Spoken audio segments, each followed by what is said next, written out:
Dans cette dernière petite vidéo, je vais vous proposer de vous lire une partie de ce que j'ai écrit et cette fois de ne pas le faire en version impro, tout simplement parce que cette dernière vidéo, eh bien, c'est une liste des derniers conseils que je vais vous donner avant de vous mettre au travail ou en tout cas après vous être entraîné pour vérifier que voilà, vous avez fait le tour et que ce que vous avez produit eh bien, vous convient et conviendra au public. Dans les différents derniers conseils que je vous donne, je vous ai refait un petit point sur la partie storytelling. D'accord? Je vous ai dit qu'il fallait assumer d'avoir éventuellement une histoire, d'avoir une opinion en tant que personne, et assumer aussi que cette opinion peut être différente selon les expériences des personnes.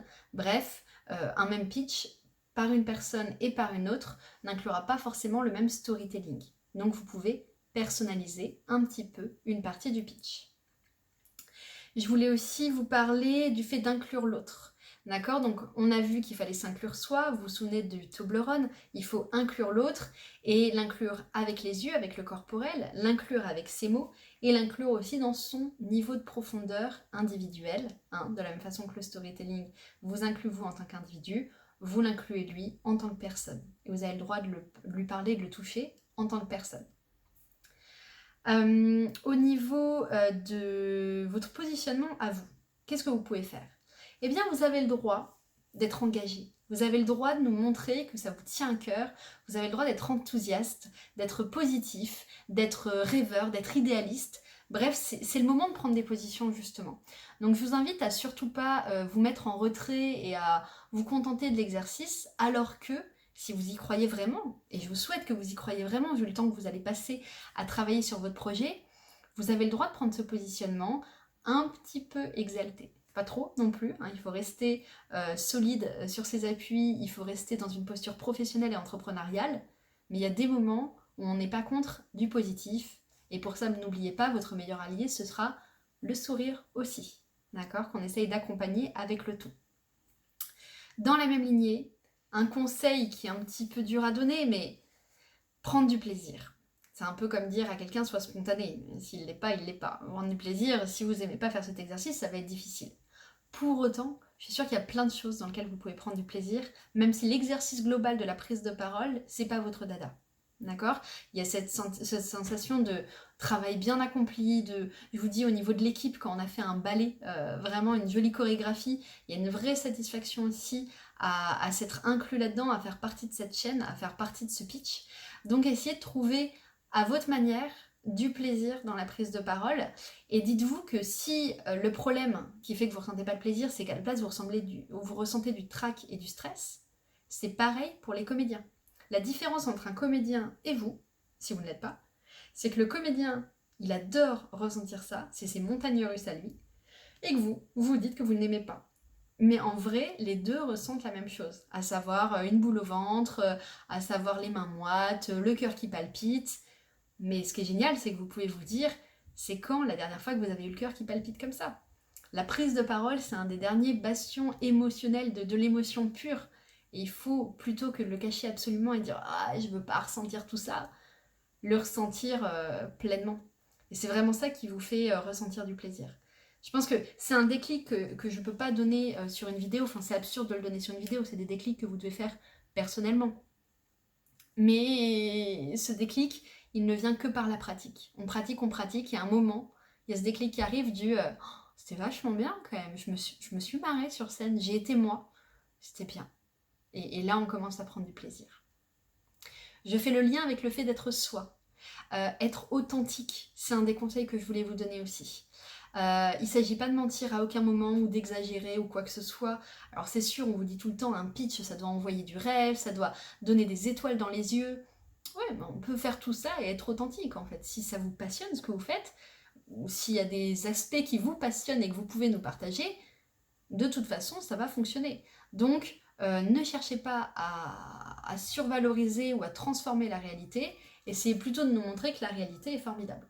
Ce sera déjà très bien. Être volontaire, ça aussi, donc je vous ai dit qu'il fallait absolument s'entraîner au maximum. La prochaine fois que vous avez une occasion de prise de parole, même avant le pitch, hein, c'est pas que sur le pitch, et quelqu'un dit qui est volontaire pour présenter nanan, c'est le moment de lever la main là où vous ne le faisiez pas avant. C'est vraiment le volontariat qui va vous faire avoir justement ce déclic. Envie d'éternuer, c'est parti. Donc là, je vous parle de déclic individuel. Je vous ai aussi beaucoup parlé de collectif. Et il faut aussi que vous sachiez absolument partager les responsabilités à l'intérieur de votre équipe. C'est pas une seule personne qui porte le pitch, c'est vous tous. On a parlé dans les vidéos précédentes de se co-coacher les uns les autres, d'accord, du coaching entre pairs. Donc de la même façon, il ne faut pas qu'il y ait un super leader qui écrase tout le monde et qui, heureusement qu'il est là parce qu'il porte le groupe, parce que du coup, au niveau de ce que ça renvoie sur le public, c'est pas très beau à regarder. D'accord, même si celui qui fait le cake, on dit ouais, ok, il parle hyper bien lui.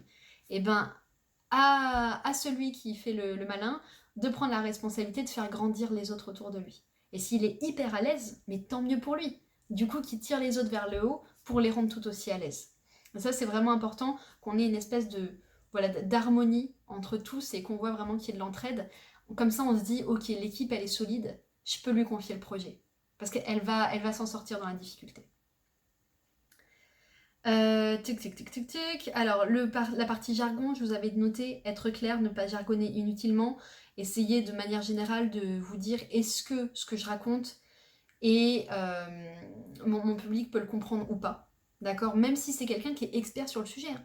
Des fois, on l'imagine expert d'eux, mais en fait, il n'est pas sur le terrain, sur tel truc. Et quand vous lui parlez de quelque chose, en fait, ça ne lui parle pas forcément. C'est-à-dire qu'il sait globalement de quoi vous parlez, mais il ne sait pas comment ça fonctionne. Donc, des fois, attention aussi dans la notion de mais si il connaît, c'est son domaine. Ben, c'est pas parce que c'est son domaine qu'il connaît la partie technique ou la partie terrain, ou etc., etc. Donc, même ça vous demande un vrai travail d'empathie pour l'autre.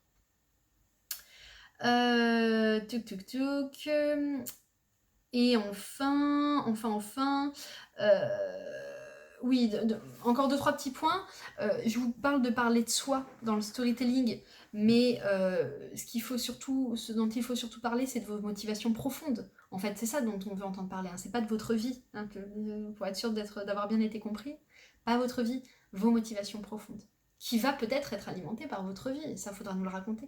Mais à la fin, ce qu'on veut en fait, c'est creuser la surface pour comprendre ce qu'il y a derrière. Vous avez le droit d'être créatif. Vous avez le droit de tenter une mise en scène. Et surtout, j'ai envie de dire, dans le contexte dans lequel vous êtes actuellement, vous êtes même complètement invité à tenter une mise en scène. Un petit jeu entre les personnes, une simulation de cas client où vous nous montrez vraiment un client qui parle à un conseiller, qui parle à... c'est vraiment le moment de sortir de la boîte. Je pense que c'est ce qui fera gagner le plus de points dans la tête et le cœur de votre jury, et c'est ce qui marche le mieux. Un dernier et ultime conseil. La prise de parole, c'est un sport. Et comme dans un sport, c'est pas censé faire absolument mal. C'est censé faire un peu mal. Donc, si à un moment, une des parties que vous dites est très très dure à dire, que c'est compliqué, que vous butez sur le mot, il n'y a rien à faire, vous la prenez par cœur, ça ne marche pas, c'est peut-être juste que vous le faites mal. C'est-à-dire que c'était pas la phrase à dire. De la même façon que quand en sport, vous faites un exercice qui vous fait absolument mal, vous demandez au coach ce qu'il en est, il vous redresse un peu, et là vous dites « Ah ouais, là c'est mieux, là j'ai plus mal ». C'est juste que vous étiez mal positionné. C'était pas la position qui était adaptée. Peut-être que vous l'avez vu sur un cours de fitness en ligne, mais c'était pas adapté à votre morphologie, à votre niveau de musculature, etc. etc. Donc, il faut que l'exercice vous soit adapté pour que ça fasse pas mal. La prise de parole, c'est exactement pareil. Il faut que l'exercice vous soit adapté pour que ça ne fasse pas mal. Et c'est pas censé faire mal, la prise de parole. Voilà, donc vraiment, reprenez votre discours. N'hésitez pas à mettre des mots que vous pouvez avoir en bouche, que vous faites sonner, qui vous correspondent, qui vous plaisent à l'oreille en fait. Et ça aussi, ça vous permettra de prendre du plaisir dans la prise de parole. C'est le moment où quand vous regarderez la vidéo de votre pitch, en imaginant que c'est pas vous, vous vous direz au moins « c'est chouette, j'ai envie d'en savoir plus ». Et si vous avez envie d'en savoir plus, le travail il est fait. Bon courage pour tout ça, j'espère que ces vidéos vous ont été très utiles. Bon courage pour trouver la mise en scène, les points d'originalité, les tiroirs et tout le reste.